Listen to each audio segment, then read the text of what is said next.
Coming up on Mountain News this morning, Governor Andy Beshear once again expresses his state of certain bills, and an advocate fighting against food insecurity in the Commonwealth works with legislators to protect and create programs to keep Kentuckians fed.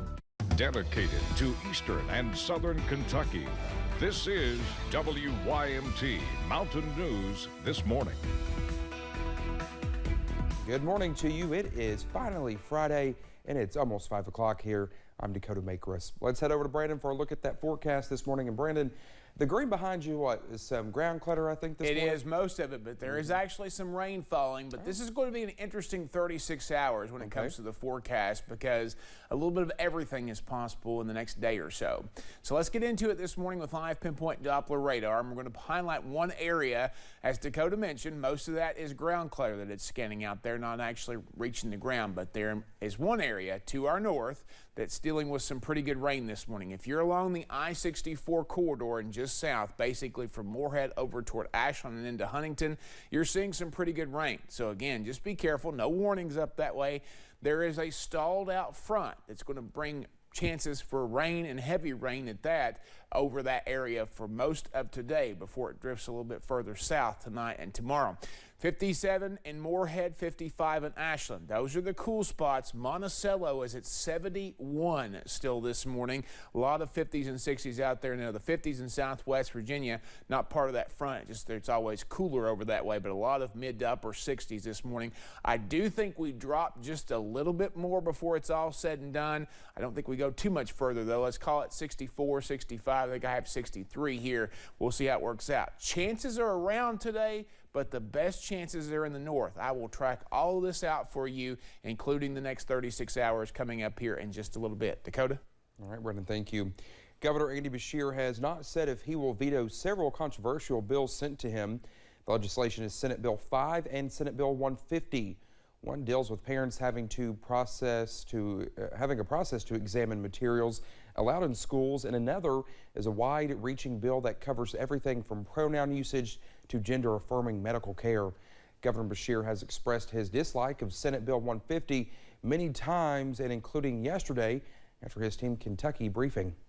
It tears away the freedom of parents to do what those parents believe is best for their kids, and instead has big government making those decisions for everyone.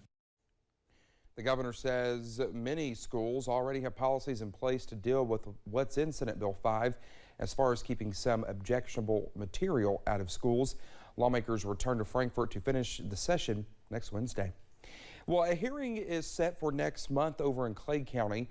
Well, it's over a challenge to Senate Bill 150. An activist is challenging its constitutionality and asking for an emergency injunction.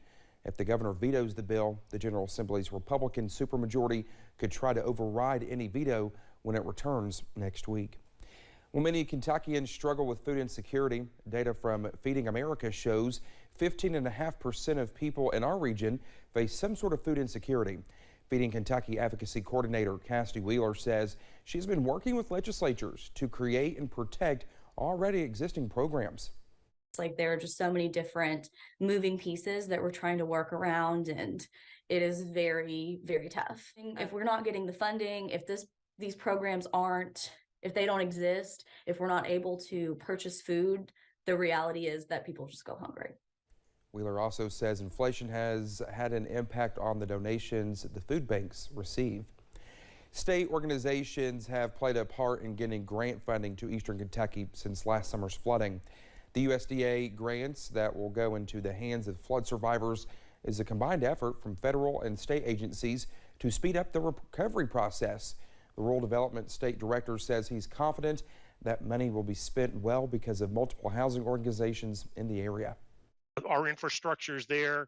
The nonprofit housing development community in Southeast Kentucky is one of the largest networks in the country, really, in terms of nonprofits. And so there's a really good delivery system there.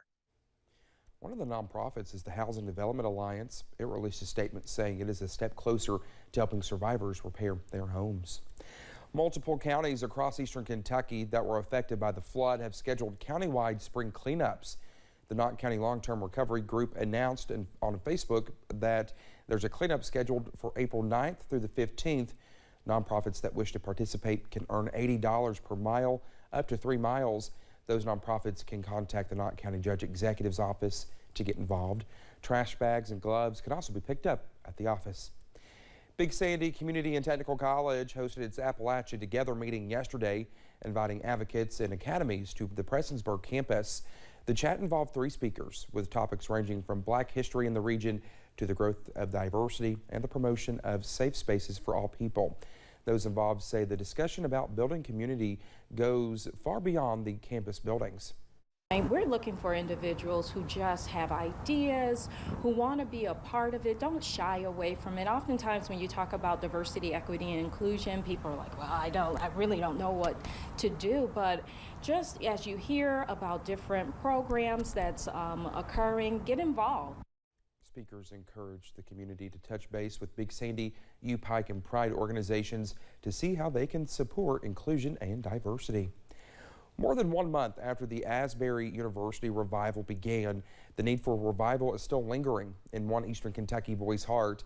19-year-old Chase Bailey from Perry County says he felt the urge to plan a youth revival after seeing his youth group at Avalon Pentecostal Church triple in size after a small 9-night revival recently broke out at the church. Well, he says he immediately started planning the 3-day revival and is looking forward to seeing younger generations rally together.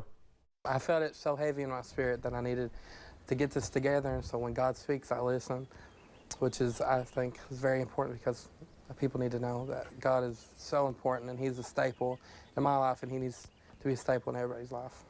Well, Bailey is calling the revival the Souls on Fire Youth Rally. It will be next Thursday, Friday, and Saturday. That's March 30th through April 1st, starting at 7 p.m. each night at Avalon Pentecostal Church in Hazard. He says he has several worship leaders and pastors lined up. Thank you so much for getting your Friday morning started with the Sierra Mountain News this morning. When we come back, medical experts see an increase of kids being diagnosed with autism in the U.S. We'll have more on that when we come back. And chances for showers and storms will plague us at times today and especially tonight before we get into a calmer weekend. I'll track them out for you in about 3 minutes.